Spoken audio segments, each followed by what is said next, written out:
পুরীতে আমাদের আজকে প্রথম দিন। প্রথম অংশটা তো তোমাদের আগের ভিডিওতে দিয়েছি। পুরী তো চিরনতুন চিরসুন্দর পুরী। পুরী বাঙালির কাছে ভীষণ প্রিয়। অনেক বাঙালি আছে বছরে অন্তত একবার করে হলেও পুরীতে আসেই। এই পুরীর ঢেউ দেখলেই মনটা ভরে যায়, আর এই সমুদ্রের ধারে বসলেই সময় কেটে যায়। তো আমরা তো প্রথম দিন এসে পৌঁছেছি। আমরা প্রথম দিন এই যে তোমাদের আগেই বলেছিলাম খাওয়া দাওয়া করে একটু ঘুমোবো প্ল্যান করেছি, কারণ ট্রেনেতে ঘুম হয়নি। তো আমরা এই খেতে আসার আগেই রাস্তাতেই একটা গাড়ি আমরা বুক করেছিলাম, যেটা পরের দিনের জন্য যে কোণারক যাব। তো সেই অনুযায়ী আমাদের টাকা পয়সা দিয়ে আমরা বুক করে তো আমরা ঠিক করেছি যে আজকের দিনটা রেস্ট নেবো, কাল পরের দিন আর কি কোণারক যাব। তো আমরা সেই অনুযায়ী খাওয়া দাওয়া করে গিয়ে রেস্ট নেবো এই চিন্তা করছি। তো আমরা হোটেলে পৌঁছে যাওয়ার পরে হঠাৎ ফোন এলো যে পরের দিন বৃষ্টি হতে পারে, আপনারা যদি আজকে বিকেলে দেখে নেন তাহলে ভালো হয়। তো আমরা চিন্তা করলাম ঠিক আছে বাবা, বৃষ্টি বৃষ্টি হলে মুশকিলে পড়বো, আজকেই দেখে নিই তাহলে। তো আমরা অল্প কিছুক্ষণ ঘুমিয়ে তারপরে আমাদের হোটেলের সামনেই গাড়ি চলে এসেছিলো এই 3:30 নাগাদ। তো এই যে চলে এসছে গাড়ি, তো আমরাও রেডি টেডি হয়ে বেরিয়ে পড়লাম। আমরা প্রাইভেট গাড়ি বুক করেছিলাম এই কারণে, আমরা ওটিডিসির কাউন্টারে গিয়েছিলাম। তো সেখানে দেখলাম সারাদিনে ট্যুর করাবে গাড়ি, আর হাফ ডে ট্যুরের ব্যবস্থাটা এখন বন্ধ আছে। তো সেই কারণেই আমরা একটা প্রাইভেট কার বুক করলাম। তো খুবই সুন্দর ঘোরা হয়েছে আমাদের, কোনো অসুবিধেই হয়নি। রাস্তাঘাট যেমন সুন্দর বলে বোঝানো যাবে না, এত সুন্দর রাস্তাঘাট, খুব সুন্দর। তো এই কোণারক যাওয়ার পথে প্রথমেই পড়বে গিয়ে চন্দ্রভাগা নদী। এই চন্দ্রভাগা নদী পড়বে, তো সেইটা আমরা প্রথমে দেখব, তারপর যাব কোণারক। তো এই যে এসে গেছি চন্দ্রভাগা নদী। এই চন্দ্রভাগা নদী কিন্তু একটা রহস্যময় নদী, বীচ। চন্দ্রভাগা নদীর বীচটা একটা খুব রহস্যময়, কারণ কি এখানে বলছে চন্দ্রভাগা নদী, কিন্তু চন্দ্রভাগা নদীর কোথাও দেখা যায় না। মানে চন্দ্রভাগা নদীর নামে এই সি বিচের নামকরণ, কিন্তু নদী কোথাও নেই, বুঝলে। মানে এই চন্দ্রভাগা নদীতে বছরের একটা দিন মাঘ মাসে শুক্লপক্ষে পঞ্চমী তিথিতে চন্দ্রভাগা নদী উঠে আসে বলে এখানকার লোকেদের ধারণা বা প্রচলিত আছে। তো সেই সময় এখানে মেলা টেলা বসে, ভীষণ জমজমাট একটা অনুষ্ঠান হয়। আর এই নদীর জলে চান করলে বলে সমস্ত চর্মরোগ সেরে যায়। তো কী রহস্যজনক ব্যাপার বলো। তো এই চন্দ্রভাগা বীচকে আবার গোল্ডেন বীচও বলছে। এই মানে যখন সূর্য ওঠে, তখন এই সূর্যের আলোটা যখন এই বিচে পড়ে একদম সোনালি রঙের, একদম গোল্ডেন কালার, সেই কারণে একে আবার গোল্ডেন বীচও বলছে। তো ভীষণ পরিষ্কার পরিচ্ছন্ন, সুন্দর, কি বড় বড় ঢেউ, মানে এত ভালো লেগেছে আমাদের, যার জন্য আমরা আবার কিছুক্ষণ এখানে একটু সময় কাটালাম, পাটা ভেজালাম। তো এখানে এই সব চড়ার ব্যবস্থা আছে, যদিও আমরা চড়ি নিই। তো এই করতে করতে যাই হোক, আস্তে আস্তে আমরা এবার রওনা দেব কোণারকের উদ্দেশ্যে। তো কোণারকের যে পৌঁছে গেলাম, এই কোণারকের রাস্তাতে, মানে এই রাস্তাতে গাড়ি ঢোকে না, যার ফলে আমাদের গাড়িটা একটু দূরেই দাঁড়ালো। আমরা নেবে এখান দিয়ে যাচ্ছি। প্রচুর দোকান, মানে কি আছে আর কি নেই, মানে ভ্যারাইটিস জিনিস। মানুষ ওই বেড়াতে গিয়ে অনেক মানুষ আছে না, খুব কেনাকাটা করে, মানে তাদের জন্য আইডিয়াল আর কি। ব্যাগ থেকে আরম্ভ করে সমস্ত সমুদ্রের এইসব জিনিস, ঘর সাজানোর জিনিস মানে ভর্তি। এছাড়াও তো খাবার দাবার, মানে সমস্ত রকম, মানে পুরোটা মন্দির অবধি যে গেলাম, পুরোটাই শুধু দোকান আর দোকান। এই যে এখানে আমরা জিজ্ঞেস করতে করতেই চলেছি, লোকও যেদিকে চলেছে আমরাও চলেছি। তো এবারে দেখো এখানে প্রচুর কাজুও বিক্রি হচ্ছে, কাজু পোস্ত, মানে প্রচুর বিক্রি হচ্ছে। একদিকে ডাবের মেলা, মানে কি আছে আর কি নেই, প্রচুর খাবার দোকান। এ দেখো কত কাজু, মানে লুজ বিক্রি হচ্ছে আর কি, কেজি হিসেবে আর কি লুজ বিক্রি করছে এরা। তো চলো এই করতে করতে আমরা এগোচ্ছি আস্তে আস্তে, লোকও যাচ্ছে আমরাও চলেছি, জিজ্ঞেস করতে করতে চলে গেলাম, পৌঁছে গেলাম এই কোণারকের সূর্য মন্দিরের এই গেটের সামনে। এই যে ঢুকছি কোণারকের সূর্য মন্দির। তো তার আগে তোমাদের বলি একটু এই কোণারকের সূর্য মন্দির সম্পর্কে অল্প একটু কিছু বলি। এই কোণার্ক কথার অর্থ হলো কোণ, আর অর্ক মানে সূর্য, এই দুটোকে একসাথে বলা হচ্ছে কোণার্ক।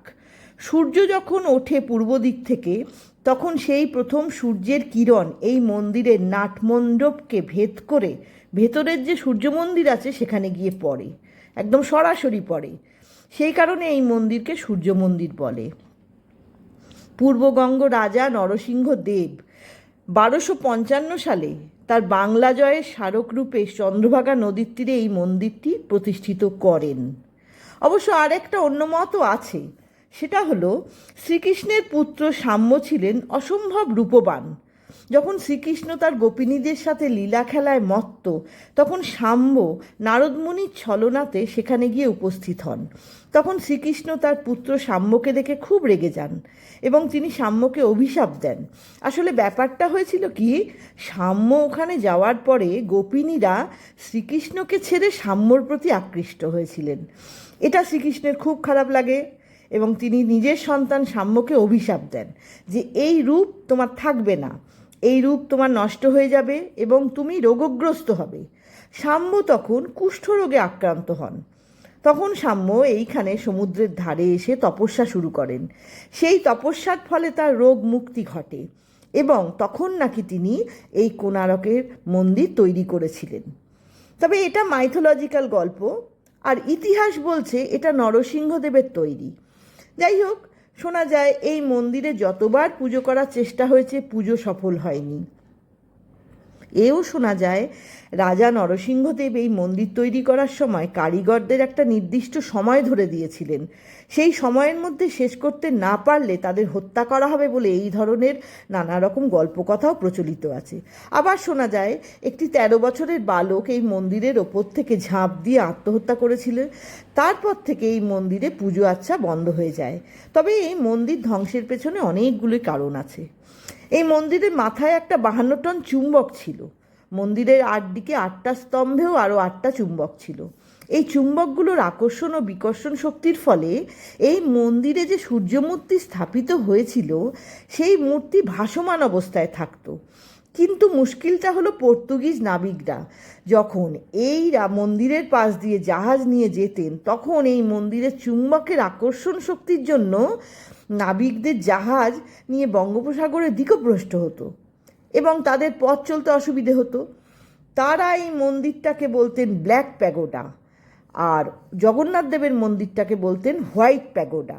এই দুটো মন্দিরই তাদের এই জলপথের ইন্ডিকেশনের কাজ করত। এই মন্দিরের চুম্বকের জন্য তারা দিকভ্রষ্ট হতো বলে একবার এসে তারা এই চুম্বককে খুলে নিয়ে যায়। তারপর থেকে এই মন্দিরের মূল কাঠামো ভেঙে পড়ে। এই মন্দিরটি সূর্যদেবের রথের আদলে তৈরি। এই মন্দিরটি 1984 সালে ইউনেস্কো কর্তৃক ওয়ার্ল্ড হেরিটেজ সাইট বা বিশ্ব ঐতিহ্যবাহী স্থানের মর্যাদা লাভ করে। তাই যারা পুরী যাবে তারা অন্তত যদি একবার এই কোণারকটা ঘুরে আসতে পারো, খুব ভালো লাগবে। অনেক কিছু দেখার আছে, অনেক কিছু জানার আছে, অনেক ইতিহাস আছে। এছাড়াও অনেক ইতিহাস আছে, এই যে মন্দির ধ্বংসের পেছনে আরও অনেক ইতিহাস আছে। এই ব্ল্যাক প্যাগোডা বলতো কারণ দূর থেকে নাকি এই যে 52 টন যে চুম্বকটা ছিল এই মন্দিরের মাথায়, সেটাকে কালো রঙের দেখাতো, সেই জন্য এটাকে ব্ল্যাক প্যাগোডাও বলতো। তো আমরা তো ঘুরলাম, বেশ ভালো লাগলো। বিকেল হয়ে মানে বিকেলবেলা গিয়েছি আমরা, বিকেলবেলাও অনেক লোক, বেশ ভালোই ভিড় ছিল। তো ঘুরে টুরে নিয়ে আস্তে আস্তে এবার আমরা সন্ধে হয়ে যাচ্ছে, বাড়ির দিকে রওনা দেব। তো তার মাঝখানে বলে রাখি, যদি ভিডিওটা ভালো লাগে একটা লাইক করো, কমেন্টস করো, শেয়ার করো এবং সাবস্ক্রাইব করে পাশে থেকো, খুব ভালো লাগবে।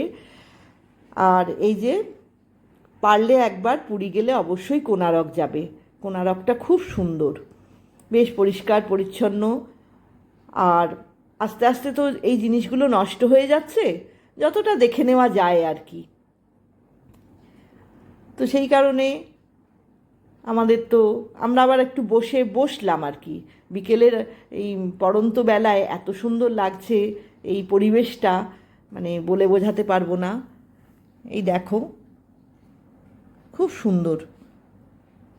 আমরা একটু ছবি টবিও তুললাম। এই যে আমি বললাম দাঁড়া তোরা, একটু ছবি তুলে দিই, এগুলোই তো স্মৃতি বলো, এগুলোই তো থেকে যাবে, তাই না? অনেক ভিড় হয়েছিল, আসলে রবিবার ছিল তো, যার ফলে ভিড়টা হয়েছিল। মানে আমাদের আসার কথা ছিল সোমবারে, শুনলাম বৃষ্টি আসবে, তো সেই কারণে আমরা বাবা তাড়াহুড়ো করে চলেই এলাম। একটু কষ্ট হলো শরীরের ওপর দিয়ে, কিন্তু তাও বাবা দেখে নিলাম। কারণ পরের দিন যদি সত্যি মানে ভীষণ বৃষ্টি হয় তাহলে তো এরমভাবে দেখতেই পাবো না।